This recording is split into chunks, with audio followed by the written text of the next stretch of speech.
5ই আগস্টের পরে আওয়ামী লীগের বিরুদ্ধে বাংলাদেশের বাইরে আমেরিকাতে একটি মামলা করা হলো, আর যেই মামলায় শাস্তি পেতে পারে ভয়াবহ শাস্তি। আর এই মামলাটি করেছেন আক্তার হোসেন।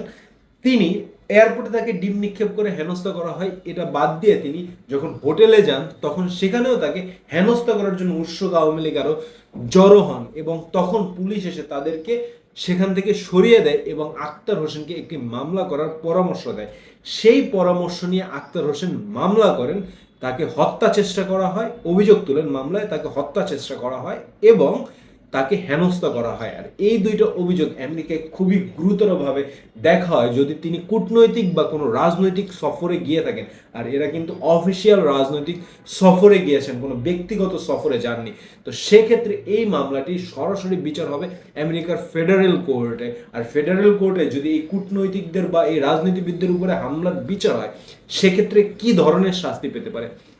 সর্বপ্রথম, সে যদি ইউএস এর নাগরিক না হয়ে থাকে সেক্ষেত্রে তার ভিসা বাতিল করে তাকে ডিপোর্ট করে দেওয়া হয়, এবং তার যদি ওই দেশের নাগরিকত্ব থাকে বা আপনার নাগরিকত্ব না থাকে, বাট যদি সে খুব গুরুতর অভিযোগে অভিযুক্ত থাকে, সেক্ষেত্রে 3 থেকে 6 বছরের কারাদণ্ড হতে পারে এবং 10 থেকে 15 লাখ টাকা পর্যন্ত জরিমানা হতে পারে।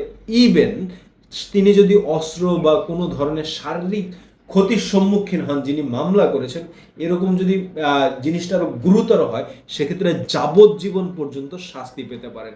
আমেরিকার ফেডারেল কোর্ট আমেরিকায় এটা কোনোভাবেই এটাকে আপনার অবহেলা করে না। আর এটা বাংলাদেশের কোনো বিচার ব্যবস্থা না যে ছেড়ে দিয়ে কথা বলে, কারণ এটা তাদের সম্মান জড়িত, তাদের সেফটি জড়িত, তাদের আপনার ইন্টারন্যাশনাল প্রোটোকলের অনেক ল ব্রেক করেই এই রাজনীতিবিদদের উপরে হামলা করা হয়েছে। সো এর থেকে কি বোঝা যায়, আওয়ামী লীগ কি ভবিষ্যতে আর আমেরিকার মাটিতে হামলা করার সাহস পাবে বা বহির্বিশ্বের মাটিতে কি হামলা করার সাহস পাবে? এই মামলাটা করার ক্ষেত্রে আপনার বাংলাদেশের অনেক আওয়ামী লীগই যারা উজাইছিল, সোজা সবটা কথা, আমেরিকাতে যে গেলেই ডিম নিক্ষেপ, গেলেই হেনস্থা।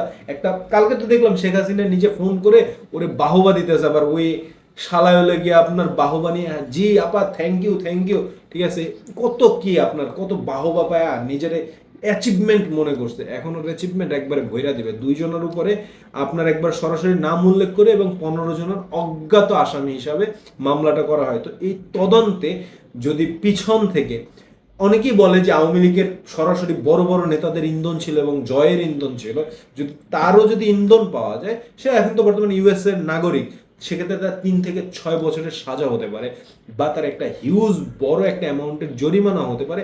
আবার এই যে ছোটখাটো পেদা পোদা চামচা যারা হলে গিয়ে উৎসাহ দিছে, আবার ডিম আপনার হলে গিয়া কফির বক্সে বইরা হলে গিয়ে আপনার ভিডিও ছাড়ছে, নিজের সোশ্যাল মিডিয়া ছাড়ছে, ঠিক আছে, বিভিন্নভাবে অনেকেই ছাড়ছে। এদেরকে যদি তদন্ত করে যাদেরই জড়িত পাওয়া যাবে সবাইকেই গ্রেপ্তার করা হবে। তাহলে কি হবে, এই যে নিউ ইয়ারকে যে ফাজলামোগুলো করে বাংলাদেশিরা, ঠিক আছে, যে আওয়ামী লীগ যে বেস্ট ওরিয়েন্টেড একটা রাজনৈতিক দল এখানে যে আছে বা যারা এটার সাথে কানেক্টেড আছে, তারা ভবিষ্যতে বাংলাদেশ থেকে কোনো কূটনৈতিক, বাংলাদেশ থেকে কোনো রাজনীতিবিদ, বাংলাদেশ থেকে কোনো মানুষ গেলে তাদের উপর এরকম ঝাঁপায়া পড়ে কুকুরের মতো হামলা করার সাহসটা পাবে না। আর এই মামলাটা অত্যন্ত গুরুত্বপূর্ণ ছিল এবং এটা করছে যথাযথ একবারে উচিত কাজ করছে।